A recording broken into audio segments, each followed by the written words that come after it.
Assalamualaikum warahmatullahi wabarakatuh. Selamat pagi kepada yang terhormat Bapak Heri Wibisono, SPD MSI. Perkenalkan, saya Nurul Aura Fitria dengan NIM 21107150007. Program studi S1 Fisioterapi Fakultas Ilmu Kesehatan Universitas Pembangunan Nasional Veteran Jakarta. Di sini saya akan menjelaskan mengenai kasus yang diberikan sebagai penilaian praktik mata kuliah anatomi.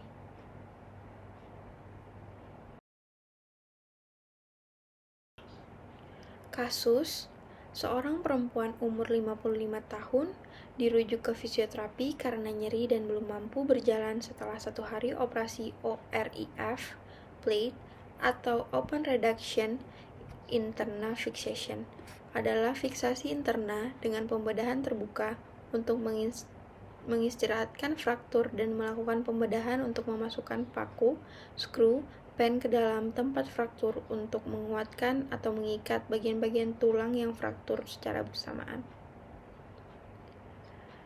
Diagnosa medis fraktur femur kanan, hasil pemeriksaan, keadaan vital umum baik, kesadaran naik, limitasi lingkup gerak sendi hip arm 0 derajat sampai 45 derajat, knee arm 0 derajat sampai 20 derajat, dengan berat badan 75 kg, tinggi badan 150 cm, odema di paha atas sampai lutut kanan, MMT rata-rata tungkai kanan 3/5, nilai skala VAS 6/10, belum dapat berjalan, tidak dapat melakukan aktivitas arisan dan kegiatan posbindu dan pengajian ke masjid.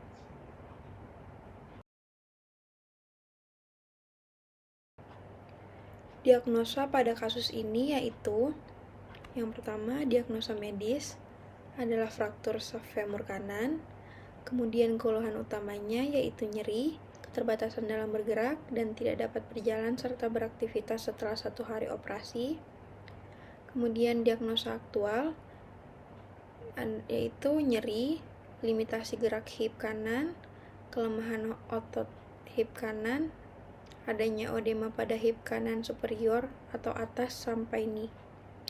Kemudian diagnosa potensialnya adalah tidak dapat menghadiri arisan posbindu atau pengajian.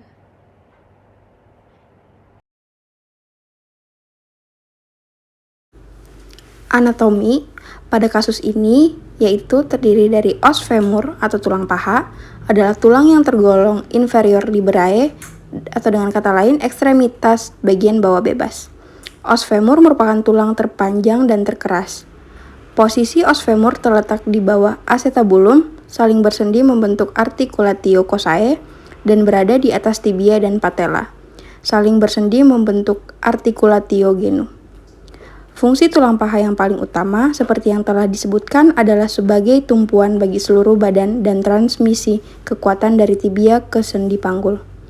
Beberapa fungsi tulang paha yaitu: yang pertama, sebagai tulang terkuat untuk memopang badan; yang kedua, tempat melekatnya otot dan pigmen; yang ketiga, sebagai tulang terbesar dan terkuat pada tubuh; yang keempat, tulang paha dapat membuat sendi kondiler dengan lutut; yang kelima, sebagai tempat melekatnya tempurung lutut; yang keenam, sebagai penghubung tubuh bagian pinggul dan lutut.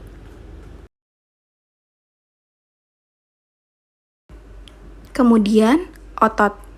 Yang pertama, otot hamstring merupakan suatu grup otot pada sendi pada hip joint yang terletak pada sisi belakang paha yang berfungsi sebagai gerakan fleksi lutut, ekstensi hip, serta gerakan eksternal dan internal rotasi hip.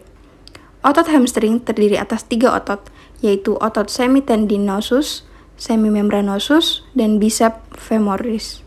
Ketiga otot ini terletak mulai dari dasar panggul hingga bagian atas tungkai bawah.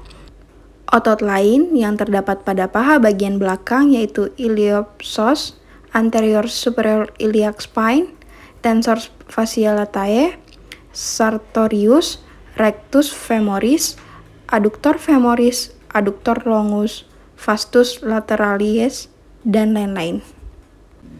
Yang kedua, otot quadriceps adalah otot besar yang terletak di bagian depan paha. Otot quadriceps terdiri dari vastus medialis, vastus lateralis, vastus intermedius, dan rectus femoris. Kekuatan otot ini berperan utama sebagai kekuatan kaki.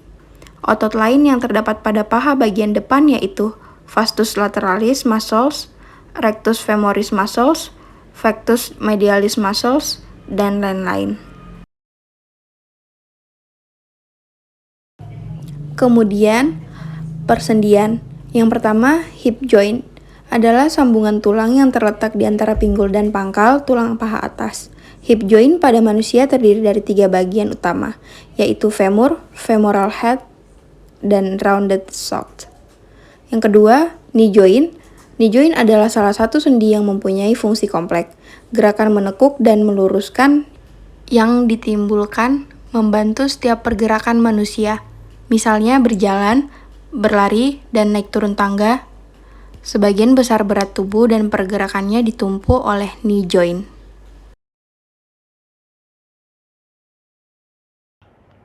Penjelasan kasus, fraktur femur adalah diskontinuitas atau hilangnya struktur tulang femur menurut Mansur tahun 2000 yang dapat disebabkan oleh trauma langsung, misal kecelakaan lalu lintas atau jatuh dari ketinggian, kelelahan otot, kondisi-kondisi tertentu seperti degenerasi tulang atau biasa disebut osteoporosis. Fraktur shaft femur adalah fraktur diaphysis femur 5 cm distal dari trochanter minor dan 5 cm proksimal dari tuberculum adductor.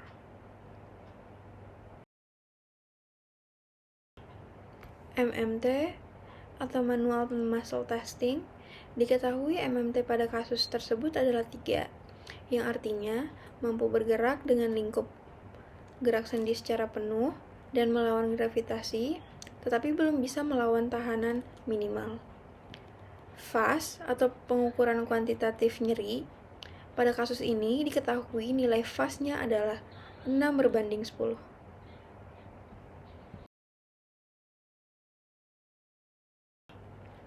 Sekian penjelasan yang dapat saya sampaikan. Kurang lebihnya mohon maaf. Terima kasih.